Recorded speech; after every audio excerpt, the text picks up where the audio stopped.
குரு ஜோதிடம் நேயர்கள் அனைவருக்கும் வணக்கம். நான் ஜோதிடர் தமிழரசன் பேசுறேன். இன்னைக்கு நம்ம இந்த பதிவில் பார்க்க போற தலைப்பு சனி வக்ர பயிற்சி பலன்கள்.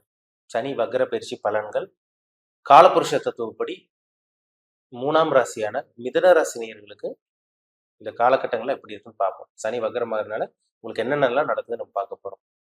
சனி எப்போ வக்ரமாவார்னு பார்த்தோம்னா வர்ற ஜூன் மாதம் 29ஆம் தேதி வக்ரம் ஸ்டார்ட் ஆகும். ஜூன் மாதம் 29ஆம் தேதி ஆரம்பிச்சு நவம்பர் மாதம் 15ஆம் தேதி வரைக்கும் கிட்டத்தட்ட 139 நாட்கள் வரும். ஜூன் 29 இருந்து நவம்பர் 15 வரைக்கும் சனி வக்ர நிலையில் இருப்பார். இப்போ நேர்கதியில் இருக்காரு, இப்போ ஸ்டடியா இருக்காரு. இந்த 139 நாட்கள் பாருங்க, வக்ர நிலை ஆகிறதுனால சனி தன்னோட இயல்புக்கு மீறி இயல்புக்கு மாறான சில விஷயங்கள்லாம் கொடுப்பாரு. கண்டிப்பா மிதுன ராசினியர்கள் கண்டிப்பா இருக்கும். ஏன்னா இப்பதான் அஷ்டம சனி அதுனால முடிஞ்சு வந்திருக்கீங்க. அஷ்டம சனி நிறைய பிரச்சனை கஷ்டம் எல்லாத்தையும் பார்த்துருப்பீங்க. இப்போ இந்த 2024ஆம் ஆண்டு இந்த சனி வக்ர பயிற்சியால் உங்களுக்கு என்னென்ன நடக்க போகுதுன்னு நம்ம பார்க்க போறோம். சரிங்களா? சனி யாரு? உங்க ராசிக்கு மிதுன ராசிக்கு பாத்தீங்கன்னா 8 மற்றும் 9ஆம் அதிபதி. 8ஆம் அதிபதியா வருவாரு, 9ஆம் அதிபதியா வருவார். இப்போ 9ஆம் இடத்துல இருக்காரு, சொந்த வீட்டுல தான் இருக்காரு. சொந்த வீட்டுல வக்ரம் அடைய போறாரு. உங்க ராசிக்கு மற்ற கிரகங்களை பார்த்தோம்னா நம்ம ராகு கேது பாத்தீங்கன்னா உங்க ராசிக்கு 4ஆம் இடத்துல ராகு இருக்காங்க, 4ஆம் இடத்துல கேது இருக்காங்க. 10ஆம் இடத்துல ராகு மீன ராசியில் இருக்காரு. குரு 12ஆம் இடத்துல இருக்காரு, ரிஷபராசியில் இருக்காங்க. 8ஆம் அதிபதி 9ஆம் இடத்துல இருந்து வக்ரம் அடைகிறார். வக்ரம்ங்கிறது ஒரு ஸ்டெடி இல்லாத நிலை, தெளிவில்லாத நிலைன்னு அர்த்தம். பொதுவாகவே பாருங்க, சனி ஒரு மெதுவான கிரகம், மந்தமான கிரகம், நிதானமான கிரகம், ஸ்லோவா தான் நகருவார். எப்பவுமே சனி வேகமா பலன் கொடுத்துடவே மாட்டார். மெதுவா நகரக்கூடிய கிரகம், அவர் மெதுவா தான் கொடுப்பார். ஏன்னா அவரோட இயல்பே அதுதான். நல்லதா இருந்தாலும் சரி, கெட்டதா இருந்தாலும் சரி, மெதுவா தான் கிடைக்கும், மெதுவா தான் நடக்கும். இப்போ 9ஆம் இடத்துல இருந்த சனி பாத்தீங்கன்னா வக்ரம் அடையறதுனால அவர் வேகம் அடைகிறாருன்னு அர்த்தம். வக்ரம்ங்கிறது இயல்புக்கு மீறி இயல்புக்கு மாறான பலனை கொடுக்கும். பின்னோக்கி நகருதுன்னு சொல்லுவாங்க. சரிங்களா? அதாவது பக்கத்து ராசிக்கெல்லாம் போக கிடையாது, அதே ராசி தான், கும்பராசியில தான் இருப்பாரு. ஆனா வக்ரம் அடையறதுனால ஒரு வேகம் கிடைக்கும். சனிக்கு ஒரு ஸ்பீடு கிடைக்கும், ஒரு உத்வேகம் கிடைக்கும். அப்ப பாத்தீங்கன்னா சில விஷயங்கள், தடங்கலான விஷயங்கள்லாம் கொஞ்சம் வேகம் எடுக்குதுன்னு அர்த்தம். அதிர்ஷ்டம் கிடைக்கும். ஒரு சில பேருக்கு அதிர்ஷ்டம் கிடைக்கும். இந்த தூர பிரயாணங்கள் தடையா இருந்தவங்களுக்கு எல்லாம் தூர பிரயாணம் சக்சஸ் ஆகும். வெளியூர் போகலாம். அந்த காலகட்டங்களில் படிக்கக்கூடிய மாணவர்கள், ஸ்டூடெண்ட்ஸ் வெளிநாடு போகக்கூடிய இந்த வாய்ப்பு உருவாகும். என்ன முக்கியமான விஷயம் என்னன்னா, தந்தையோட ஆரோக்கிய விஷயத்துல கவனமா இருக்கணும். ஒரு சில பேருக்கு தந்தைக்கு உங்களுக்கு ஆகாம இருக்கலாம், ஆகாம போகும் வாய்ப்பு இருக்கு, அதிகமா இருக்கு. ஏன்னா 9ஆம் அதிபதி வக்ரம் அடைறதுனால உங்க தந்தை ஸ்டெடி இல்லாம இருப்பாரு. நீங்க சொல்றது ஏத்துக்க மாட்டாரு. அந்த பிடிவாத குணம் இதெல்லாமே உங்க அப்பா கிட்ட இருக்கும். அதனால உங்களுக்கு அப்பாவுக்கு ஆகாம போறதுக்கு வாய்ப்புகள் அதிகமா இருக்குங்க. மிதுனராசி நேயர்கள் கொஞ்சம் கவனமாவே இருங்க. சரிங்களா? மற்றபடி உங்களுக்கு அந்த 9ல சனி மந்தமா இருந்திருக்கும், அந்த அதிர்ஷ்டம் கிடைக்க விடாம அப்படியே தடங்களா இருந்திருக்கும், தாமதமா இருந்திருக்கும். இதெல்லாமே இந்த காலகட்டங்களில் வேகமாகிறதுனால வேலை இல்லாத இருந்த மிதுனராசி நேயர்களுக்கு இந்த காலகட்டங்களில் வேலை கிடைக்கிறதுக்கு வாய்ப்பு இருக்கு. உங்களுக்கு வேலை கிடைக்கிறதுக்கு வாய்ப்பு இருக்கு. பிசினஸ் பண்ணிட்டு இருக்கவங்களுக்கு அப்படியே கொஞ்சம் பிசினஸ் கொஞ்சம் ரன் ஆகும். ஏன்னா 10ல உங்களுக்கு ராகு இருக்காரு உங்களுக்கு. அப்ப 10ல ராகு இருக்கிறது பிளஸ் பாயிண்ட் தான். அவர் குரு போல செயல்படுவார்.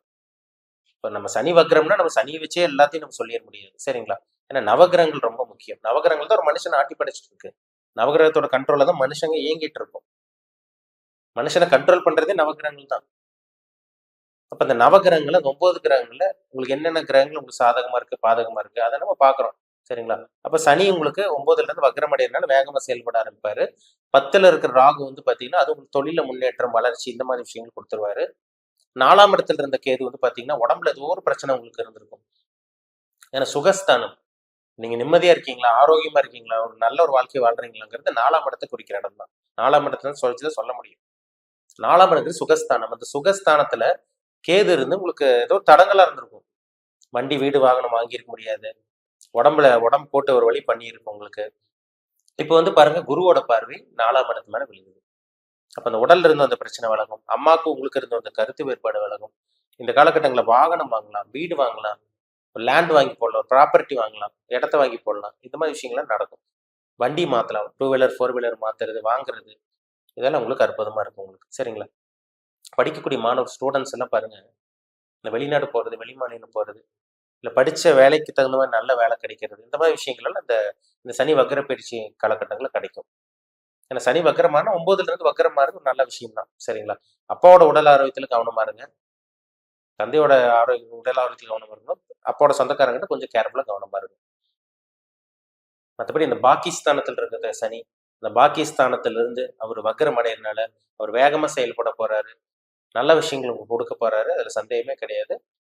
சரிங்களா? நல்லபடியா பயன்படுத்திக்கங்க. இந்த காலகட்டங்கள் நல்லபடியா பயன்படுத்திக்கங்க. ஆனா சனிங்கிறது ஒரு மெதுவான கிரகம் தான். சரி, நம்ம ரொம்ப ஸ்லோ. அவர் ஒரு விஷயத்த கொடுக்கணும்னாலே ரொம்ப தாமதிச்சு தான் கொடுப்பாரு. எதுவுமே யாருக்கும் ஈஸியா கொடுத்துட மாட்டார். ஏன்னா அவரோட இயல்பே அதுதான். அவருடைய இயல்பே மெதுவான கிரகம், சோம்பேறித்தனமா அந்த சோம்பல் இதெல்லாமே சனியோட கேரக்டர். இப்போ ஒரு வக்ரம் ஆகுறதுனால சில நல்ல விஷயம் சிலதெல்லாம் பூஸ்டப் ஆகும். வியாபாரம் பண்ணிட்டு இருக்கவங்க, பிசினஸ் பண்ணிட்டு இருக்கவங்களுக்கெல்லாம் ஒரு புதிய ஆர்டர் வருது, புதுசா ஆர்டர் எடுத்து பண்றது, அதுல நல்ல வளர்ச்சி அடையுது, முன்னேற்றம் பார்க்கறது, இந்த மாதிரி விஷயங்கள்லாம் நடக்கும் இந்த காலகட்டங்கள்ல. சரிங்களா?